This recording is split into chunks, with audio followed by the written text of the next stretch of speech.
जी अस्सलाम वालेकुम। उम्मीद करता हूँ आप सब दोस्त खैरियत से होंगे। आज का दिन मार्केट एक बाउंड रेंज के अंदर ही परफॉर्म करती रही है। 1,62,000 जो कि एक रेजिस्टेंस लेवल के तौर पे एक्ट कर रहा था, मार्केट ने इसको मल्टीपल टाइम जो है वो ब्रेक करने की कोशिश की, लेकिन अनफॉर्चुनेटली इसको ब्रेक करने के बावजूद जो है वो सस्टेन नहीं कर पाई। तो उसके बाद क्या हुआ वो आप सब दोस्तों के सामने ही है, जो कि प्रॉफिट टेकिंग का शिकार हुआ इंडेक्स, उसको हम डिस्कस करेंगे।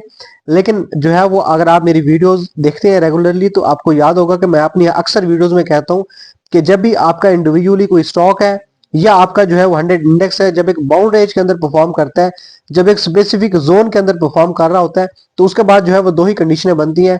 या तो जो सपोर्ट एरिया है वो ब्रेक करेगा, और उसके बाद जो है एक कंटिन्यूसली जो है वो डाउनफॉल का शिकार होगा, यानी कि एक इंतहाई बीरिश मूव आएगा। और अगर जो है वो इंडेक्स जो है वो रेजिस्टेंस लेवल को बार बार टच करता है और उसको ब्रेक करने की कोशिश करता है और उसमें कामयाब हो जाता है और सस्टेन कर लेता है, तो उसके बाद जो है एकदम से बुलिश मूव आता है। लेकिन इन दोनों सूरतों के अंदर जो है, जब एक कंसोलिडेशन का फेज होता है, तो इस सूरत के अंदर जो है कभी भी इंडेक्स आपका ऐसे नहीं होगा कि जो हल्का सा ऊपर जाएगा फिर हल्का सा नीचे आएगा। ऐसे नहीं होगा, या तो बियरिश मूव आएगा या बुलिश मूव आएगा, यानी कि दोनों में से जो है वो कोई एक सिचुएशन बनती है। और आज जो सिचुएशन बनी है वो आप सब दोस्तों के सामने है। इंडेक्स ने, मैं यहाँ पे आपको हाईलाइट करके दिखाऊंगा कि यहाँ पे जो है वो पहले ये कैंडल आप देखेंगे, इसने 1,62,000 का लेवल जो है इसको ब्रेक करने की कोशिश की, लेकिन प्रॉफिट टेकिंग का शिकार हुई। फिर दूसरी बात, ये वाली कैंडल, इसने 1,62,000 का लेवल ब्रेक करने की कोशिश की लेकिन नहीं कर पाई। उसके बाद यहाँ पे 1,62,000 का लेवल ब्रेक तो किया लेकिन सस्टेन नहीं कर पाई। अब ऐसी सूरत में क्या होता है कि जब मार्केट आपकी बार बार जो है रेजिस्टेंस को ब्रेक करने की कोशिश करती है लेकिन नहीं कर पाती, तो उसके बाद जो है, जो मैं हमेशा कहता हूं कि एकदम से जो है वो डाउनफॉल आता है। और ये सारी जो प्रॉफिट टेकिंग आपने देखी आज, ये इसी वजह से थी कि मार्केट जो है वो रेजिस्टेंस को ब्रेक नहीं कर पाई, उसको सस्टेन नहीं कर पाई। और अगर आज जो है आप हमारी कम्युनिटी का हिस्सा है तो आपने मैसेज भी ग्रुप के अंदर देखा होगा कि 9:15 8:43 के ऊपर मैंने मैसेज ग्रुप के अंदर किया था, ये चार्ट भी शेयर किया था कि मार्केट जो है फर्दर क्या मूव बन सकते हैं। सारी ये डिटेल आप पढ़ सकते हैं यहाँ पे। लेकिन यहाँ पे देखने वाली चीज है वो है सपोर्ट एरिया कि 1,61,000 1,60,500 जो है, ये मार्केट के लिए अभी बेसिकली एक सपोर्ट एरिया है। यहाँ पे मार्केट आके सपोर्ट ले सकती है। और आज जो है वो मार्केट अगर आप देखेंगे तो ये एग्जैक्टली वही लेवल है कि मार्केट का जो लो था वो 1,60,583 का था। एग्जैक्टली वही लेवल जो मैंने बताया था कि 1,60,500 जो है वो मार्केट का यहां तक आके सपोर्ट लेगी।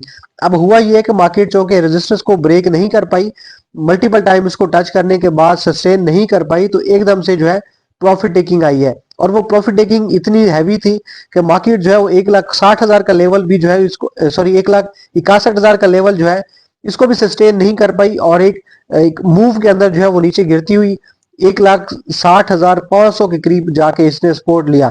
लेकिन अच्छी बात यह है कि मार्केट जो लास्ट कैंडल थी, जो कि एक कह लें कि ग्रीन कैंडल, जो कि इंतहाई स्ट्रॉन्ग वॉल्यूम के साथ दोबारा से क्रिएट हुई है, जो कि बायर्स की जो है वो इंडिकेट कर रही है बाइंग को। ये इसने क्या किया कि ये जो 1,61,000 का लेवल था इसको ब्रेक किया, और दोबारा जो क्लोजिंग दी है वो इसके आसपास ही दी है, लेकिन 1,61,000 के नीचे दी है। अगर हम यहाँ पे इंडेक्स देखते हैं तो आज जो है वो जो क्लोजिंग थी वो 1,60,935 पॉइंट की थी। 750 पॉइंट जो है वो मार्केट ने इंडेक्स से निकाले हैं। जो हाई लगा है वो 1,62,342 का था, और लो था 1,60,583। और वॉल्यूम भी जो है वो कल की निस्बत इंतहाई कम थे। 3 मिलियन जो है वो 300 मिलियन शेयर्स के अंदर काम हुआ है। कल जो थे वो 500 प्लस मिलियन शेयर्स थे जिसके अंदर काम हुआ था।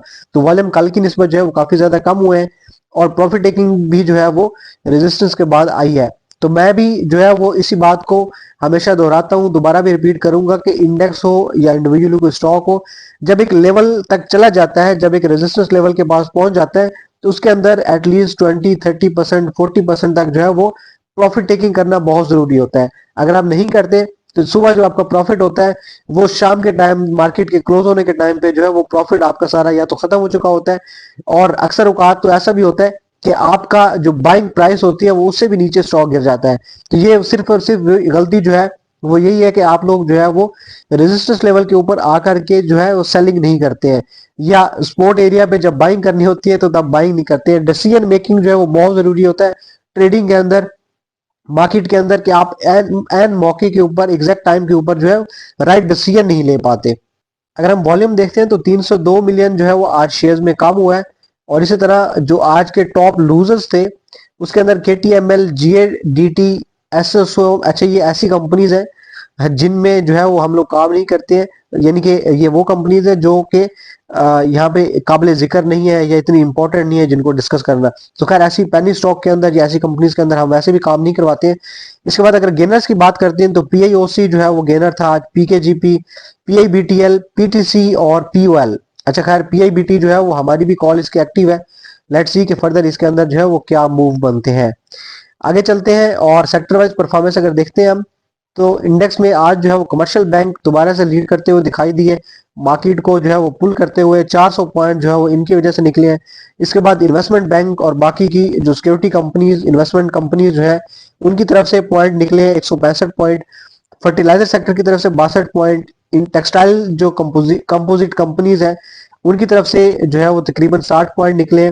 इसके बाद जो एडिशन हुई है पॉइंट्स की वो जो है वो ना होने के बराबर थी। मिसलिनियस सेक्टर्स की तरफ से 27 पॉइंट्स हैं, oil and gas companies 16 point, और ये बाकी छोटे मोटी जो पॉइंट्स की एडिशन थी जो कि निकले ज्यादा पॉइंट है तो इस वजह से ये छोटे पॉइंट जो है वो इतने ज्यादा मैटर नहीं करते हैं।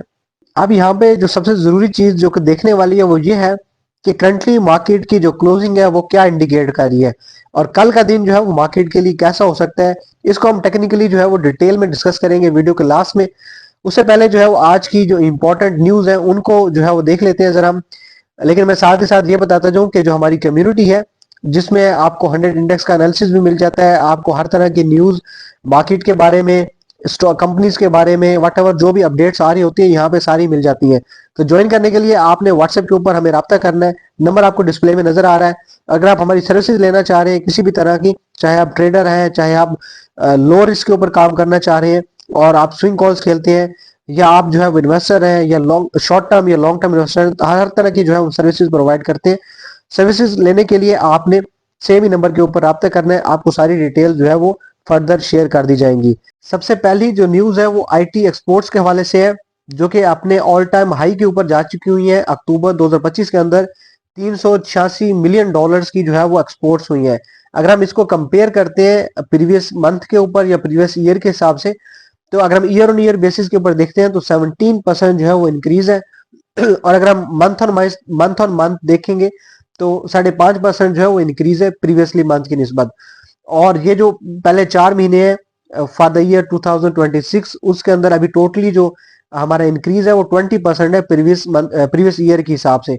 अभी करंटली जो हमारी एक्सपोर्ट्स है वो 1.4 बिलियन डॉलर्स की है, जो कि पिछले साल जो है वो सेम पीरियड्स के अंदर पहले 4 महीनों के अंदर जो है वो 1.2 बिलियन डॉलर्स की थी, जो कि 20% जो है वो इंक्रीज आ चुका हुआ है। अच्छा ये जो न्यूज है इसका अब इम्पैक्ट क्या होगा? अब इसका बेसिकली इम्पैक्ट पड़ेगा हमारा जो IT सेक्टर है, स्पेशली सिस्टम लिमिटेड और नेटसोल, ये दो कंपनीज हैं, इनके ऊपर जो है वो पॉजिटिव इम्पैक्ट देखने को मिलेगा इंशाल्लाह। लेकिन फर्दर देखेंगे कि क्या मूव बनते हैं टेक्निकली। आपने जो है वो लेवल के हिसाब से हमेशा बाइंग करनी है। जैसे मैं बताता हूँ कि जब भी कोई बाइंग करनी है या सेलिंग करनी है तो वो हमेशा लेवल के हिसाब से करनी है। तो न्यूज जो है वो मार्केट को, इंडेक्स को उस टाइम पुश करती है या जब तक न्यूज जो है वो मार्केट में आती है तब तक आपका जो स्टॉक है उसके ऊपर ऑलरेडी इम्पैक्ट आ चुका होता है। तो न्यूज के ऊपर जो है वो बाइंग नहीं की जाती, बल्कि जब भी बाइंग की जाती है तो वो टेक्निकली लेवल्स को देख करके की जाती है। तो आपने भी हमेशा मेरी तरफ से ये रिकमेंडेड है कि जब को बाइंग करनी है तो लेवल के हिसाब से करनी है। आज फिर जो है वो एक नए IPO की अनाउंसमेंट हुई है।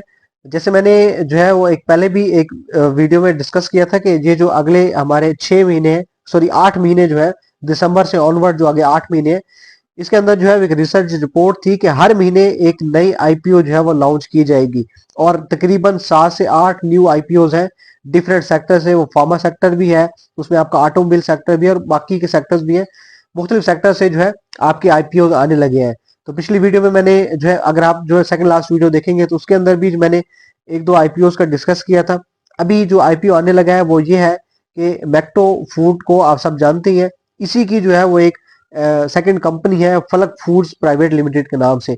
तो वो भी अभी जो है वो लीगली PSX के पैनल के ऊपर आने लगी है। और अभी इसके बारे में फर्दर वो इनके बोर्ड ऑफ मैनेजमेंट जो है वो डिसाइड करेगी कि तरीकाकार क्या होगा। लेट्स सी कि इसके अंदर जो है वो शेयर प्राइस क्या अनाउंस करते हैं। इसकी फेस वैल्यू क्या होगी, वो फर्दर डिटेल जब आएंगी देन ही इसके बारे में देखेंगे।